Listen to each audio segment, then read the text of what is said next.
So I think it's the 20th of April. Pulled out a Big Bear this morning. I think it was like noon. Finally got out of town. Did a zero yesterday. Stayed at the Big Bear Hostel, which is really nice hostel. Shout out to Sarge down there. They really do a great job. It was a wonderful place to stay. So if you're thinking about going into Big Bear, definitely give the hostel a look. I came out by myself. The people I've been hiking with, everybody's got a foot injury and they're still nursing it, so they want to take another day and maybe two and try to get healthy. So sometimes you got to shoot the wounded. So I left Crazy Burrito, Wolfie, Happy Feet, and DZ all behind.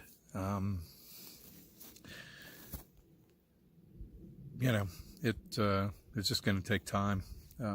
It's hard to push it. There's nowhere to go anyway.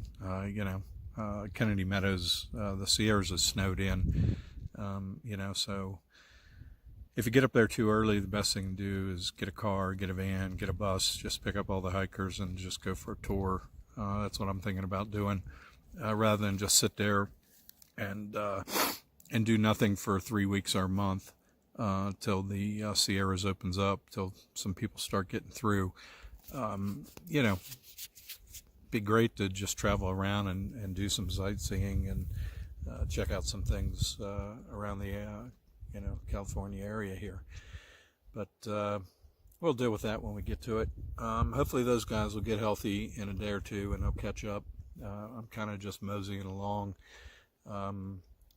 Gonna do another, I think I've done like 2.5 miles. I'm gonna do another 4.5 today, so that will put me about 7 miles ahead of them, which is really nothing. But they got to get healthy and get to where hiking is enjoyable again. It's just not fun when things are hurting and continuously hurting. There's always something hurting, but as long as it's moving around, then that's good. But when you got one thing, it just hurts day after day, for a couple weeks on end. You just got to take some time off and get off it and let it heal, and then come back out and be able to really enjoy the hike, rather than just be in pain all day long and taking pain meds or, trying to go into town and get ice on it. So that's the game plan.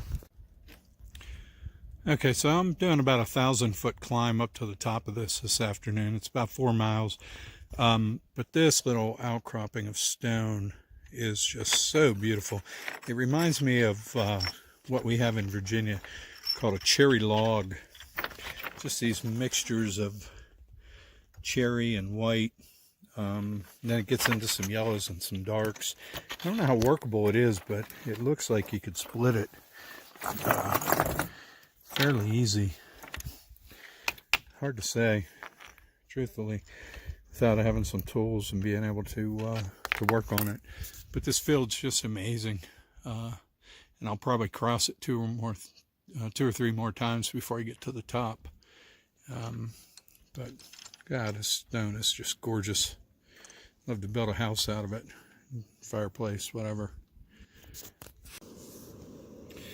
Okay, so while my water's boiling here, I'm going to do a little tour of what I bought for my resupply for about 4 or 5 days hiking.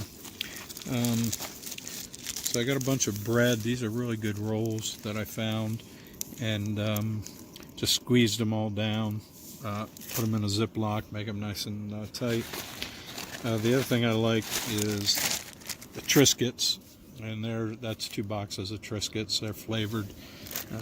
Those are really good. These are my 4 bags of ramen. Pick up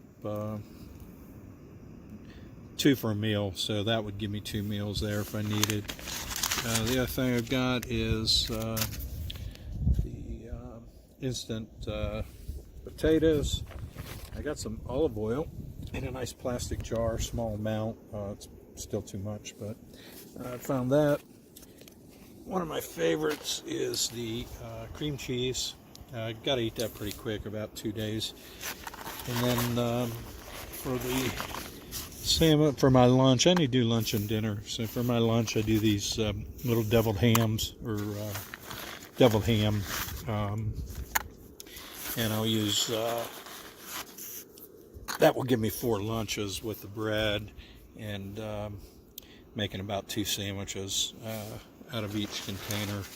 I found this in one of the specialty shops down in town, some cheese and wild boar. So figured I'd grab it. And then tonight's menu is going to be one of the mountain houses.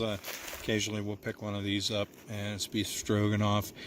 And I just want to eat this because it just takes up too much room in my bag. It's air sealed, so it makes it a little more convenient to go ahead and get it out of the way. 2 packs of tuna, and I'll mix that in with the ramen or the instant potatoes. And then the last thing I have is some coffee, some instant Starbucks coffee. So that's what I eat. Like I say, I only do lunch and dinner. I don't snack. No candy bars, no sugar. What sugar's in there is in there, but I don't do any just plain sugar kind of snacks, and I really don't snack much during the day at all. I might have some crackers, but I'll eat lunch fast from 6 o'clock in the evening till about 11 o'clock in the morning, and then have a lunch and dinner, and that pretty much does it. I think I've dropped about 20 pounds so far, and and gained about 10 in muscle, so the net loss is around 10 pounds. But and then this is the campsite I'm at tonight. I doubt anybody else will be here, maybe 1 or 2 more people. There's another one that's just 2 miles away that has water, but I hold water up here. So, and then over there is the new tent that I got. Mine was just trashed, and so I bought Gru's tent, which is a nice light, just sets up with some trekking poles.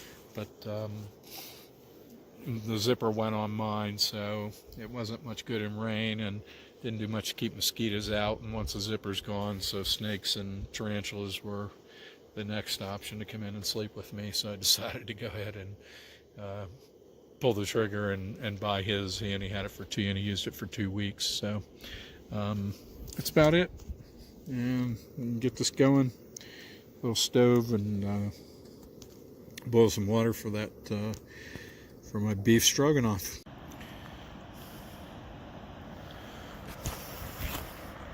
So I've got about 6 miles to go. Did 20 yesterday, about 19 and a half yesterday, 7 when I came out of town. Doing another 15 today to get to the hot springs. And you can just see this river's been getting bigger and bigger. It's been all downhill for the last 2 days, or rest of today. And I've got 6 miles to go, and I'll be at the hot springs, just taking it easy and enjoying life. So just spent a couple hours here at the hot springs. It is clothing optional, which was a little bonus, but God, it's just gorgeous here. There's like 5 different pools of hot water. The cold water feels great, and it's just an absolute perfect place to spend an afternoon. Got to go find a place to sleep now.